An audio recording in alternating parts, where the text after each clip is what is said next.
So I just wanted to talk to you guys a little bit about referral conversion and really what the why-to and the how-to is, and then I'm going to role play a little bit about how I do it in the home.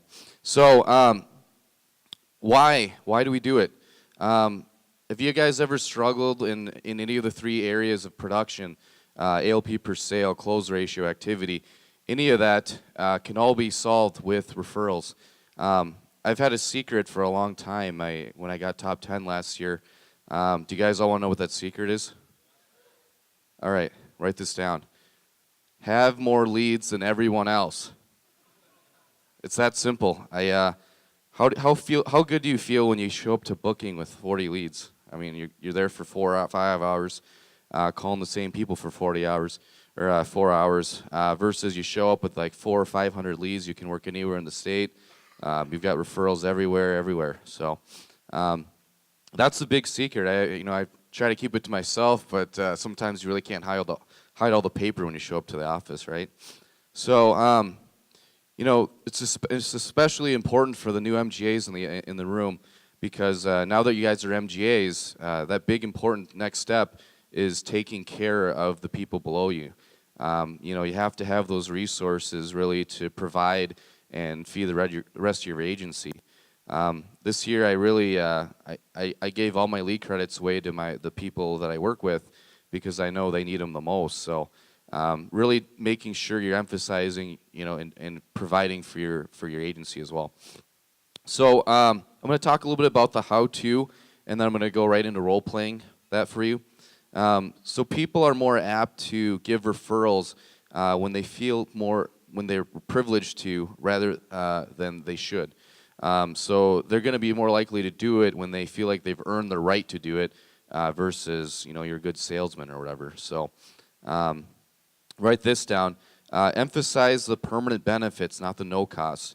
When I'm collecting referrals in the home, I'm wanting referrals for people that want insurance, not for the no cost. I'm not going out there to drop off free benefits or anything. I'm there to help them qualify for the permanent benefits all the police, firefighter, all the veterans carry. So I'm really emphasizing the permanent benefits. And the next thing you want to write down is qualify the referrals. Don't be afraid to say no. If I'm going to go in the home and collect referrals, and they give me their grandma and their, whatever, their dog or their, great aunt or something, they're all disabled and they don't work. I'm not feeling too excited about those referrals. Are you guys? So, I'm qualifying the referrals. I want to see people. I'm going to help guide and help make the decision to collect referrals that I know I want to see. So you also want to write this one down. More information is more credibility. So the more I know about the referral, when I book that appointment, I'm going to know everything about them. I want to know what they're working, if they're married, how many kids they have, where they live, everything. So I'm spending a little bit more extra time in the home every time when I collect the referral, just so that I know everything about that client before I talk to them. Take time to text in the home. A lot of times when I ride out with people really rush that aspect. You can't rush that aspect. My golden rule is that I won't continue the presentation until that's sent out, because it's that important. My whole philosophy when I'm in the home, I'm going for the referral. I'm not really going after the sale. Your main objective in the home is to get another presentation out of that home. So really making sure that text gets out there. And if they don't know how to, grab the phone and just say, hey, not a problem, you don't want to do it. I'm going to go ahead and show you how to do it. So, just grab the phone and just go out and text it for them. And then taking action, that's the big thing. You have to call those referrals to be able to see them. The thing that you have to do is you have to specify, when I saw the client, hey John, I met with your brother Joe just the other night. We were, at the birthday party, this and that. You're referencing things to verify the information. Now, when you guys book a union appointment, you're asking, hey, your date of birth is this, is that correct? Your spouse and your beneficiary is going to be this, or Jessica, or whatever. Is that correct? So you're building points of verification when you make the phone call that's going to make it so much easier when you book the appointment because you basically you already know the client already. So, Eric, can we get another mic up here? I just want to kind of role play with somebody here. Who wants to volunteer and role play with me in the front row? Somebody in the front row. Okay, let's see. How about Amy up there? Let's role play quick. Okay, Amy. So basically, we've already collected the names on the family information guide. Now I'm going to show you how I set up the referral. So, Amy, how long have you been in the union? How long have you been paying your dues for? About 10 years. Are you speaking to the mic? About 10 years. About 10 years. Okay, great. Did you realize that every 2 years you've been paying into the union dues, you're actually able to sponsor the same benefit package I showed you out to one friend or family? Now, so what they're going to get is they're going to get a $2,000 AD&D benefit. They're going to get the Union Health discount card. They're also going to get their own family information guide. The most important thing, though, is they're going to have a one-time free look at all the same permanent benefits, all the police, firefighters, all the veterans, all the benefits all the union members carry. So what most people are doing is they're actually extending the same benefits off to their brothers, their sisters, best friends, and other people they like out in the area. So how many people, how many brothers and sisters do you have? 3. 3, okay. Who's the oldest? Roger. Okay. Who's the next oldest? James. Okay, and who's the youngest? Susie. Okay, cool. Now who's your best friend in the area? Nicole. Okay. And, all right, so who covers your shift at work when you're not there? Mark. Okay, Mark, all right. So the main thing you want to take note is that you got to write this down, pen to paper. So the thing is you want to look down at your paper or your e-app.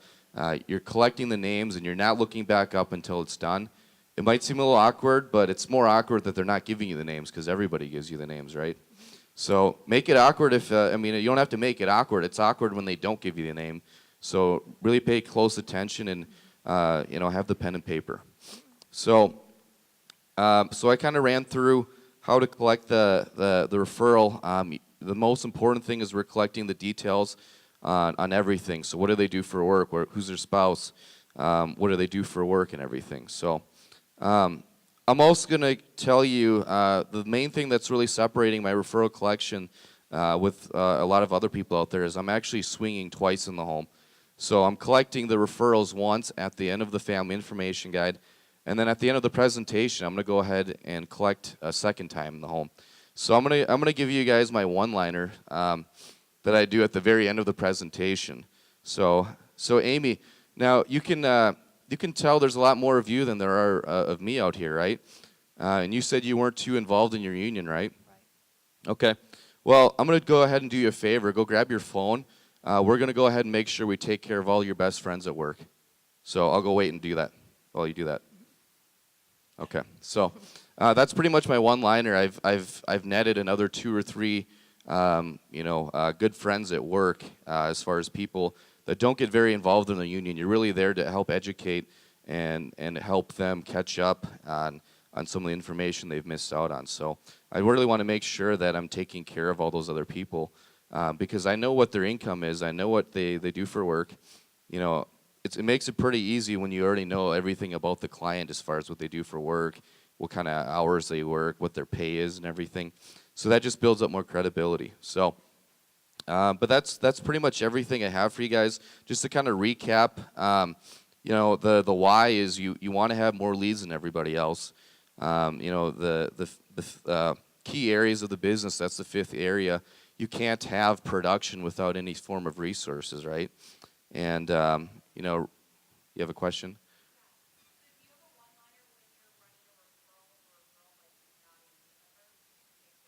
Okay, so the question is, do you have a one-liner for a referral for a referral that's not a union member? So